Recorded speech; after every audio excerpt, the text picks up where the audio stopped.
வணக்கம், welcome back to Jaas Tamil YouTuber. உங்களுக்கு ஆன்மீகம் சம்பந்தப்பட்ட தகவல்கள் பிடிக்கும்னா நம்ம சேனலை மறக்காம சப்ஸ்கிரைப் பண்ணிக்கோங்க. அப்படியே பக்கத்துல இருக்க பெல் பட்டனும் பிரஸ் பண்ணிக்கோங்க. இன்னைக்கு இந்த பதிவில் நம்ம பார்க்க போறது, நமக்கு இருக்கக்கூடிய வறுமைகள் நீங்கணும் அப்படின்னா இந்த வளர்பிறை அஷ்டமி திதியில நம்ம எப்படி வழிபாடு பண்ணணும் அப்படிங்கறத பத்தி தான் தெரிஞ்சுக்க போறோம். தொடர்ந்து எல்லாருமே இந்த பதிவை கடைசி வரைக்கும் பாருங்க. இப்போ வாங்க நம்ம வீடியோக்குள்ள போலாம்.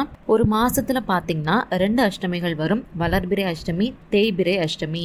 அதுல இந்த வழிபாடு நம்ம செய்யறதுக்கு எப்ப தேர்ந்தெடுக்கணும் அப்படின்னு பாத்தீங்கன்னா வளர்பிறை அஷ்டமியை தான் தேர்ந்தெடுக்கணும். இந்த மாதம் பாத்தீங்கன்னா 14/6/2024 வெள்ளிக்கிழமை அன்னைக்கு வைகாசி மாசத்துல வரக்கூடிய வளர்பிறை அஷ்டமியானது வருது. இந்த வளர்பிறை அஷ்டமியில இந்த பதிவுல சொல்லியிருக்கக்கூடிய இந்த வழிபாடை நீங்க மேற்கொள்றப்ப கண்டிப்பா உங்களுடைய வறுமைகள் எல்லாமே நீங்கும். வருமானத்துக்கு வழியே இல்லை அப்படின்றவங்களுக்கு கூட கண்டிப்பா வருமானத்துக்கு வழியானது கிடைக்கும். நமக்கு இருக்கக்கூடிய வறுமையை நீக்கக்கூடிய அந்த வழிபாடை நம்ம எப்படி பண்ணணும் அப்படிங்கறத இப்ப நம்ம பார்க்கலாமா? இந்த வழிபாட்டுக்கு பாத்தீங்கன்னா 7 கன்னிமார் இருக்கக்கூடிய கோவிலை மட்டும் நீங்க இன்னைக்கு கண்டுபிடிச்சுக்கோங்க. 7 கன்னிமார்கள் அப்படின்னா சப்தகன்னிகள் அப்படின்னு சொல்லுவோம்ல, அவங்கதான். சப்தகன்னிகள் இருக்கக்கூடிய கோவிலை மட்டும் இன்னைக்கு கண்டுபிடிச்சு வச்சுக்கோங்க.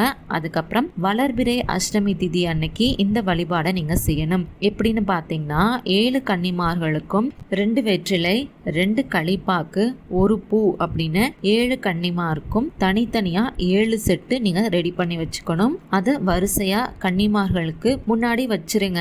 7 கன்னிமார்களுக்கும் பாத்தீங்கன்னா 7 துண்டு பச்சை கற்பூரம் இதுக்கு தேவை. அந்த 7 துண்டு பச்சை கற்பூரத்தை ஒவ்வொரு கன்னி தெய்வங்களுக்கு முன்னாடியும் வச்சு ஏத்திட்டு அந்த சப்த கன்னியர்களுக்கு முன்னாடி அமர்ந்துகிட்டு உங்களுடைய பிரச்சனைகள் என்னவோ அதை சொல்லி வழிபாடு செய்யுங்க. நிச்சயமா உங்களுடைய வேண்டுதல்கள் ஆனது நிறைவேறும். ஆனா இதுல முக்கியமான விஷயம் என்னன்னு பாத்தீங்கன்னா அந்த சப்த கன்னியர்களுக்கு முன்னாடி நீங்க ஒரு 10 நிமிஷமாவது அமர்ந்து பிரார்த்தனை செய்யணும். நம்பிக்கை இருக்கிறவங்க கட்டாயமா இந்த வழிபாடை இந்த அஷ்டமியில செஞ்சு பாருங்க. இந்த வழிபாடை நீங்க செஞ்சு முடிச்சதுக்கு அப்புறம் மனசுக்கு ஒரு சந்தோஷத்தை உங்களால உணர முடியும். வாழ்க்கையில ஒரு நல்ல முன்னேற்றத்தையும் உங்களால பார்க்க முடியும். உங்க குடும்பத்துல இருந்துட்டு வந்த பிரச்சனைகள் எல்லாமே ஓரளவுக்கு சரியாயிடும். உங்க கையில பணம் அப்படிங்கிறது கொஞ்சமாவது தங்க ஆரம்பிக்கும். இந்த வழிபாடை நீங்க செஞ்சதுக்கு அப்புறம் கண்டிப்பா உங்க கையில பணம் சேரும் இல்லையா? அந்த பணத்துல ஒரு குறிப்பிட்ட கொஞ்சம் தொகையை எடுத்து 7 கன்னி பெண்களுக்கு வஸ்திரதானம் செய்யுங்க. மஞ்சள் நிற பாவாடை சட்டை எடுத்து வயசுக்கு வராத சின்ன பிள்ளைகளா இருக்கிறவங்களுக்கு தான் இதை நீங்க பண்ணணும். அந்த சின்ன குழந்தைங்களுக்கு வஸ்திரத்தை நீங்க தானம் பண்ணணும். இதை நீங்க வெறுமனா அப்படியே தானம் பண்ணக்கூடாது. அவங்களுக்கு சாப்பிட்றதுக்கு ஏதாவது இனிப்பு பலகாரம் வாங்கி கொடுத்து அதுக்கப்புறம் இந்த வஸ்திரத்தை நீங்க கொடுத்து வழிபாடை நீங்க முடிச்சுக்கோங்க.